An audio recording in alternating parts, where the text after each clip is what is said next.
pain libanais c'est bon. Citron 2 pièces c'est bon. Sumac, concombre, oignon rouge.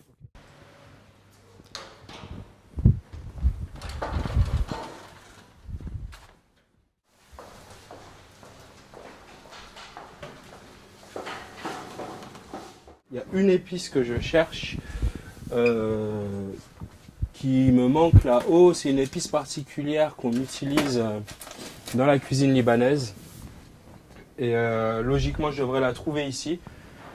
Et c'est pareil, on a quand même un peu de liberté dans la cuisine, donc on ne se stresse pas. S'il nous manque un produit, on peut changer la recette. C'est le but de l'exercice en fait. Bah, on n'a pas le sumac, on va prendre une autre épice qu'on va essayer d'adapter. On n'est pas obligé de tout le temps regarder les recettes parce que sinon on n'apprend plus à cuisiner d'instinct et de faire ce qu'on a envie de faire avec ce qu'on a dans le frigo. J'ai trouvé.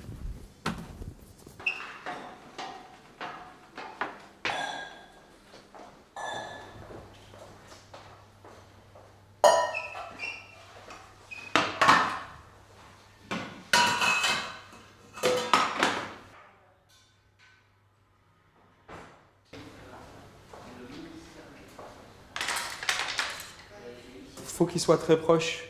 Comme ça crée du lien dès le départ. Voilà, qu'il soit proche. Bon, après, je ne vais pas non plus trop les serrer, mais je veux créer ce petit esprit d'équipe de cuisine, en fait. On travaille ensemble pour manger la même chose. Donc là, on fait un tagine de volaille. Dans un tagine, normalement, on met tout ensemble. Là, on va apprendre quand même. Donc, je vais fusionner un peu la technique française et la technique orientale. N'allez pas trop vite, ça ne sert à rien. Faites-le au ralenti. Entraînez-vous déjà sans couper le gingembre. Là, mon couteau, il touche la planche. Et j'allonge. Et tout le couteau passe sur la planche. Le plus important, c'est de prendre le temps au niveau du taillage. Voilà, vous n'allez pas trop loin. Ok?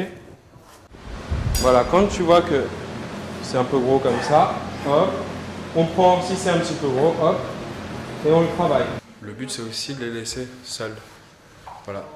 Faut que je sois présent tout le temps, mais c'est bien aussi de s'écarter un petit peu.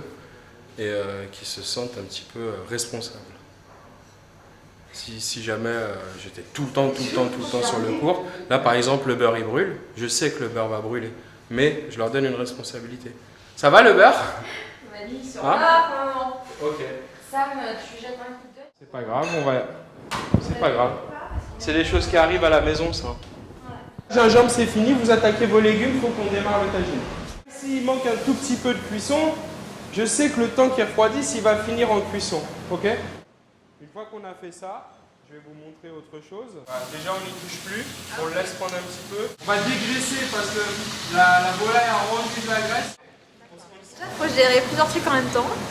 Et quand on n'a pas les bases, ça prend du temps et ça donne la concentration. Et de regarder à droite, à gauche, c'est pas facile.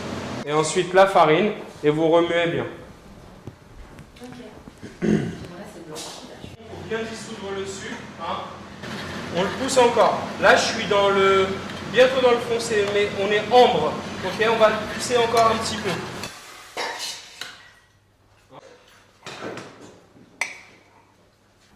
J'adore la coriandre.